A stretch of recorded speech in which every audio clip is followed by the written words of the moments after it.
Bonjour Véronique. Bonjour Jean-Baptiste. Bon, cette fois-ci, on est raccord. C'est tout bleu. On est tout bleu. Un peu de ciel bleu. Je vais pas commencer par chez toi, mais chez moi, c'est gris depuis Bon. 2 mois. Là, il manque un peu de soleil. Alors, cette fois-ci, pour cette entrevue, bah, écoute, moi, je te fais un peu part de mon actualité, donc, enfin, ou d'une façon générale de réflexion que j'ai en ce moment. Euh, sur le fait de prendre soin de ses relations, de ses partenaires ou de soi-même, en tout cas le fait de prendre soin, suite à une discussion que j'avais eue avec quelqu'un qui disait oui, mais dans les relations plurielles, en particulier dans les relations, dans le polyamour, moi ce que j'apprécie, alors on me faisait ce retour-là, c'est quand on prend soin de l'autre. Et moi j'avais eu cette réflexion de dire, mais est-ce qu'on doit prendre soin de l'autre ou est-ce qu'on doit prendre soin de la relation? Donc moi, là, j'étais un peu coincé dans une forme de subtilité où je disais, j'ai pas trop forcément envie de prendre soin de l'autre parce que sinon, autant être thérapeute ou se faire rémunérer pour soigner quelque chose. Mais en même temps, tu vois, il y avait quelque chose qui me mettait mal à l'aise. Donc, je voudrais éventuellement. Et puis, il y a aussi le fait de prendre soin de soi, parce que quelque part, bah, faut être en observation de ce qui se passe à l'intérieur de soi, dans les relations, pour pas se faire embarquer dans des choses qui peuvent nous faire du mal. Donc ouais, Exactement. qu'est-ce que tu peux m'en Alors, dire? donc on va élargir sur la plupart des personnes qui sont en relation, hein, Mhm, bien parce que sûr. c'est vraiment une question, un sujet, je dirais, qu'on se pose tous, hein. Quand je suis en relation avec quelqu'un auquel je suis attachée, euh, j'ai envie de prendre soin de l'autre parce qu'il y a un élan de contribution, premier, qui est bah, ça me fait plaisir de te faire plaisir parce que je sens un élan vers toi et j'ai envie bah, de contribuer, de te faire du bien, de te faire plaisir, Intéressant. que tu ailles bien. J'ai envie Mhm, que tu sois bien en fait. Donc un mhm. élan de contribution. Maintenant, le problème de ça, c'est que certains profils de personnalité, j'en ai beaucoup parlé, vont avoir tendance à faire passer l'autre avant eux. Ça, c'est le profil un peu sauveur, ça, c'est altruiste. Altruistes, sauveurs, tous ceux qui ont été habitués, enfants, à prendre soin d'un des parents ou de leur environnement d'abord, ou à te faire plaisir, à se soumettre à l'autorité pour d'obéir, hein, pour donc à satisfaire les adultes en face d'eux avant de pouvoir répondre à leurs propres besoins, puisque les adultes ne répondaient pas à leurs besoins. Donc ils se Mhm, sont sacrifiés et donc ils ont appris, hein, c'est dans leur programme, de satisfaire, donc de prendre soin de l'autre avant de s'occuper d'eux-mêmes. mhm, Donc, il y a quand même tu vois, il y a à la fois cet élan de contribution et j'ai envie de te faire du bien, et ça peut être rajouté, hein, juxtaposé avec oui, mais je suis peut-être un profil altruiste, et du coup, il faut que je prenne soin de toi, j'ai pas le choix, je dois mhm, d'abord prendre soin de mhm, toi avant de mhm, prendre mhm. soin de moi, parce que quand je te fais plaisir, j'ai du plaisir, ce qui n'est pas faux, hein, Ce qui est et en vrai. même temps, plus tu vas bien, plus je vais avoir, entre guillemets, un retour sur investissement. C'est-à-dire, plus tu vas bien, plus tu vas me faire un sourire. Plus tu vas me faire un sourire, plus tu risques d'être gentil avec moi, me rendre l'appareil, ou tu vois, avoir une bonne énergie. Et donc, après, je vais en récupérer les fruits, par exemple. Je Mhm, pourrais me dire mhm, ça, mhm, anticiper que j'ai intérêt à prendre soin de toi. mhm, Et puis, il y a tout ce discours autour de l'amour. La relation, c'est l'amour. Donc, sentir l'amour, être dans l'amour, c'est contribuer, c'est faire du bien à l'autre, être dans la gentillesse, la bienveillance, la compassion. Il y a tous ces discours-là. Et ceci n'est pas faux. Je ne suis pas en train de dire que c'est faux en soi, mais ouais, ça tout à pourrait influencer grandement ce qu'elle t'a dit. Puisque tu es en relation avec moi, prends soin de moi. Tu devrais prendre soin de fait. moi. Il faut prendre soin de Mhm, moi. C'est bien de prendre soin de moi. C'est pas faux. Mais il faut voir de quel endroit ça part que tu aurais envie d'aller prendre soin mhm, de l'autre. Alors pour moi, c'est est-ce que c'est euh, coûteux ou pas coûteux? Est-ce que l'élan de contribuer te demande de faire un effort au-delà d'un effort léger, tu vois? Ou est-ce que c'est quelque chose qui est assez light pour toi? Voilà.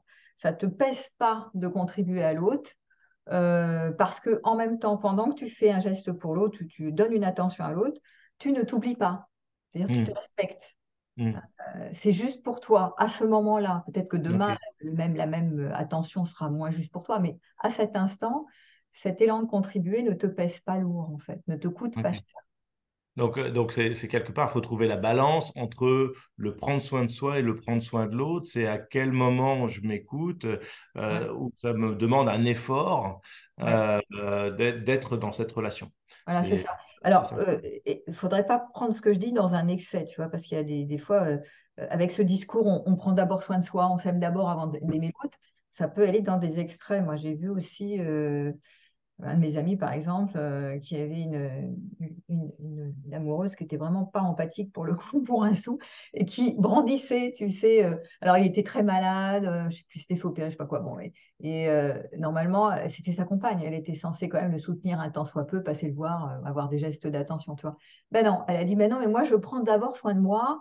Je le sens pas avant de prendre soin de l'autre. Il faut prendre soin de soi avant de se prendre soin de l'autre. Tu vois, des fois, ça peut être hissé comme un espèce de Ouais, ouais, je comprends. développement personnel qui est oui, oui, moi d'abord, toi après, et je fais que ce qui m'arrange. Et bon, alors, il y a toujours à prendre pas à la lettre tout ce qu'on dit parce que c'est pas dogmatique, mais tu vois, c'est aussi important Mmh. de voir comment je peux être empathique et puis pas être extrémiste. Tu vois, il y a des cas où, bah oui, mon petit moi égoïste d'abord, par exemple, si tu es vraiment là, par exemple, si tu es vraiment mal.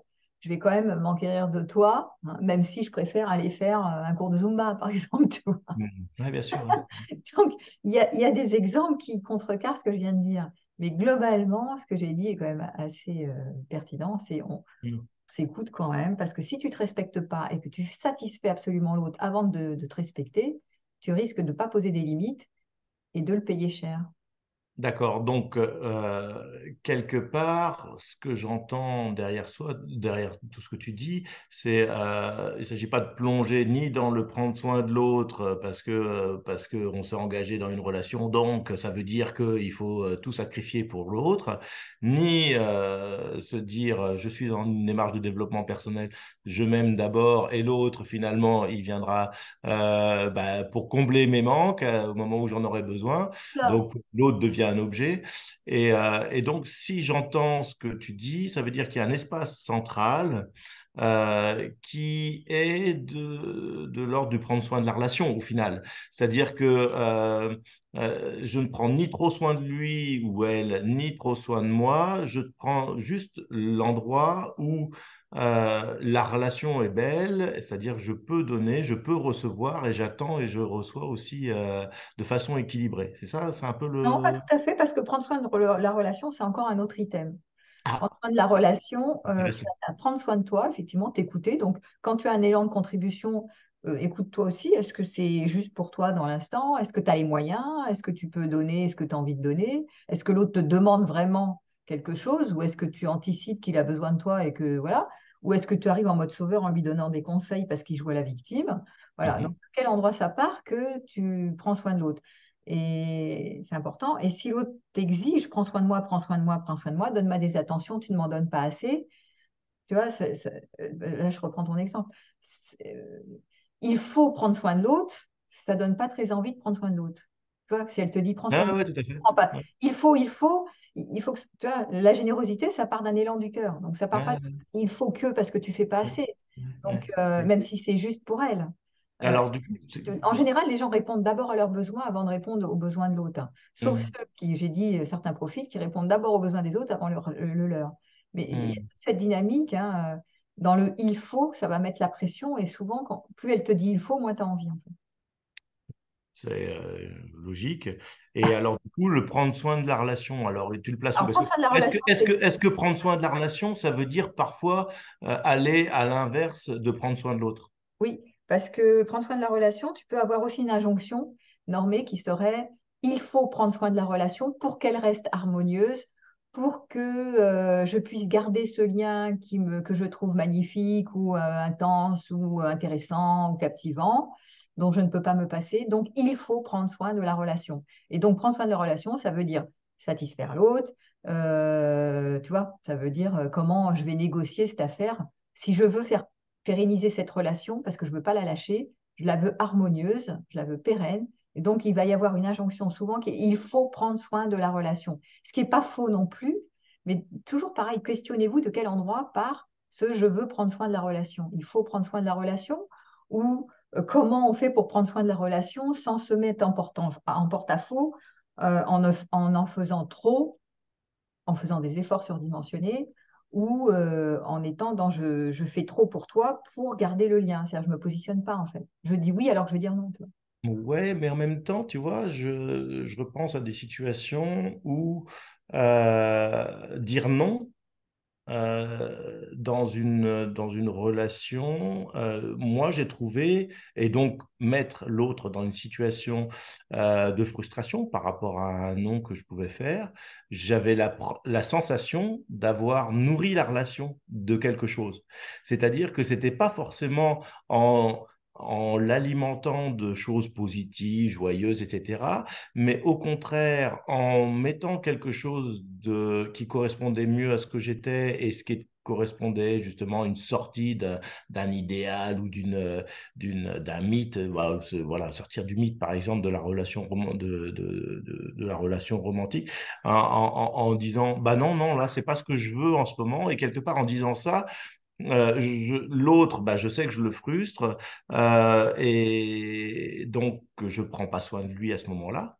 Mais en même temps, je sais je prends soin de la relation à ce moment-là Et parce tu prends que soin de toi du coup, surtout, parce que hein, tu prends d'abord soin de toi, parce que tu prends soin d'abord de tes besoins. En osant frustrer l'autre, tu commences à prendre soin de toi. C'est-à-dire que tu fais passer d'abord tes besoins avec ceux d'avant. C'est non négociable, c'est de dire, bah voilà, c'est pas ce que je souhaite maintenant, donc je prends d'abord soin de moi. ouais, mais je trouve que ça nourrit positivement la relation aussi quand je peux l'exprimer de façon à ce que ce soit entendu non pas comme une volonté de prendre soin de moi, mais aussi une volonté de prendre soin de la relation. Dire que j'ai envie que la relation dure et je sais que si je vais là, ça va faire péricliter la relation parce que je vais avoir l'impression de me forcer. Tu Oui, mais vois? tu vois, ce positionnement qui est dans le bah non, je te frustre, je te donnerai pas ce que tu veux, ce que tu attends, je Ouais. veux te frustrer pour la pérennité du lien. Ça, c'est toi qui as envie c'est toi qui te racontes l'histoire que ça va pérenniser le lien. Si elle, en face, C'est un constat, oui, hein, oui. Parce qu'elle a pu pérenniser. Mais si elle, elle peut pas le gérer, cette frustration, et que c'est ouais. trop pour elle, et que c'est sa limite, elle va te faire savoir ou pas que pour elle, c'est pas possible de pérenniser le lien. Ou alors, elle va rentrer, elle va s'engouffrer dans, bon, bah, puisque tu te positionnes comme ça, et que moi, je veux absolument garder ce lien avec toi, parce que genre, je suis accro à toi, alors je vais m'adapter à toi. C'est-à-dire, je vais te Mm. dire oui, je vais rentrer dans tes attentes, Mm. parce que je crois que je n'ai pas le choix, je n'ai pas le droit Mm. de mettre la limite. Donc ça, c'est Mm. l'adaptation, hein, ce qu'on appelle la suradaptation. Je me suis réadaptée Mm. à toi, mais en fait, toi, tu as pérennisé le lien parce que c'est dans les faits ce que tu vois, mais est-ce qu'elle était vraiment d'accord avec ta proposition ou avec ton besoin en répondant oui à toi, ou est-ce qu'elle l'a fait pour s'ajuster à toi parce qu'elle voulait pas perdre le lien? Parce que Absolument, bien sûr, ça c'est l'identification du résultat de.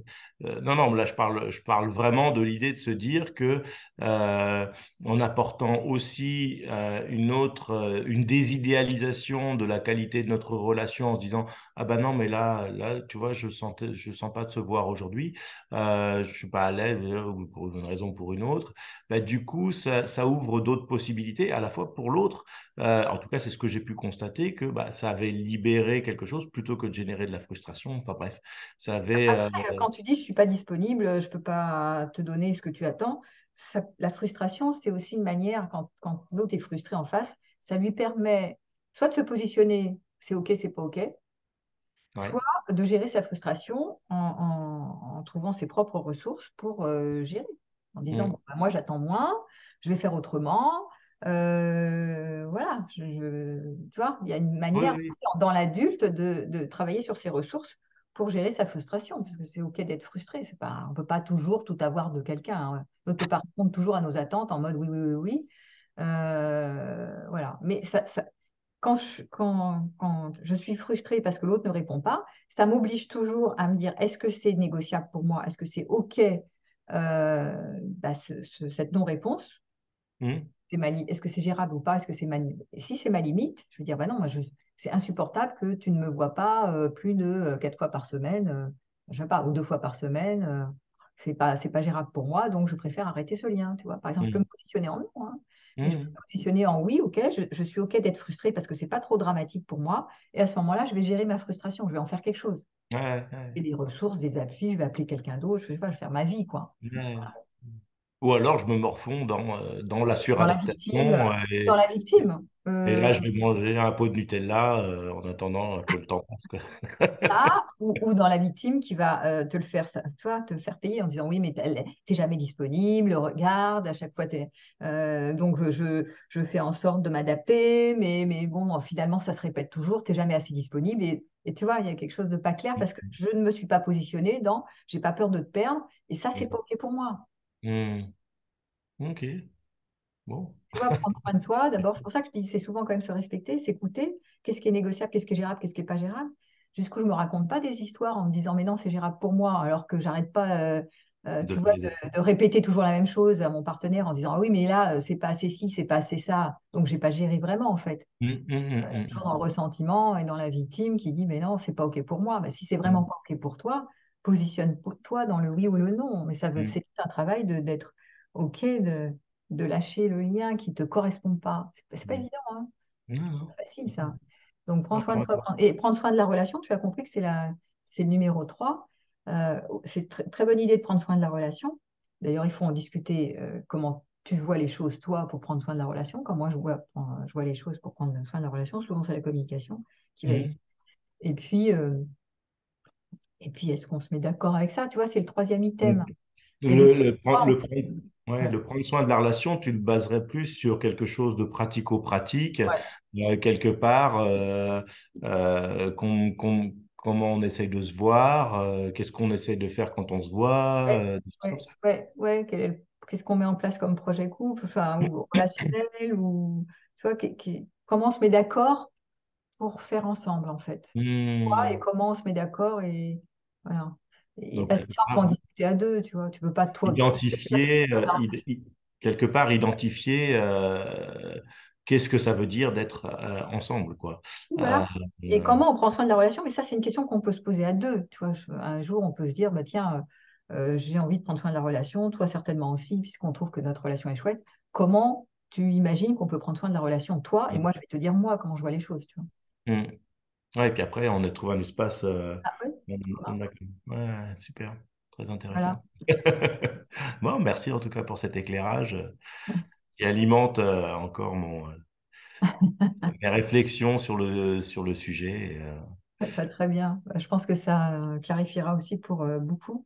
Parce que c'est Mm, vrai que se positionner, c'est toujours pas évident en oui ou en non, en étant assez clair, parce qu'on n'est déjà pas très clair avec nous-mêmes, parce qu'il y a des enjeux de ne pas perdre l'autre, de ne pas mécontenter, justement d'être dans l'amour, d'être généreux, d'écouter l'autre, de prendre soin de l'autre, de faire du bien à l'autre. Ouais, tous ces mm, trucs-là, c'est pour ça que, mm. en général, c'est pas très clair dans notre. Ben, et puis il y a l'injonction aussi de se faire du bien, de se faire plaisir, prendre soin de soi, de s'aimer, etc. Le développement personnel, tous ces Ouais, mouvements aussi qui derrière, dire, bon, bah, de vous laisser pas embarquer dans des trucs qui ouais, concernent les autres. ouais. Et tu vois, des fois, c'est toujours les excès. Tous les excès sont nuisibles dans un sens. Donc, tout ce qui est clivant, en fait, hein, grosso modo, il faut aller dans la modération, quoi qu'il Ouais, arrive. tout ce qui est, tu vois, les personnes qui arrivent en mode dogmatique. Oui, mais il faut maintenant j'en ai marre, j'ai toujours été dans je m'occupe des autres et je m'occupe pas de moi. Alors maintenant, je m'occupe de moi, je ferai pas grand-chose pour toi. Alors, tu vois, c'est un peu excessif, quoi. C'est un peu, je passe du tout ou rien. Alors, c'est jamais tout ou Puis- rien. Puisque tu es comme ça, eh ben, moi, je vais faire pareil.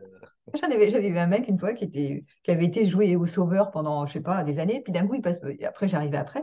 Puis, tu sais, même pour me porter mes bagages, pour m'ouvrir la porte, enfin, des trucs vraiment un peu, tu sais, pas très compliqués, tu vois, pour un mec. Genre de jouer un peu à la galanterie. Ah bah non, non, non. Bah non, moi, je veux plus te sauver la vie. Donc, tu portes tes bagages. Tu vois, enfin, des trucs, ça devenait invraisemblable, le truc. C'était excessif, en fait, tu vois. Mais c'était réactif. Ah ouais, je comprends. Ouais. Bon, voilà. Et ben écoute, Marche. super. Eh ben, Merci. on se retrouve la prochaine fois. C'est un autre Sans sujet. problème. Avec grand plaisir. Merci Véronique. À bientôt. Bonne journée.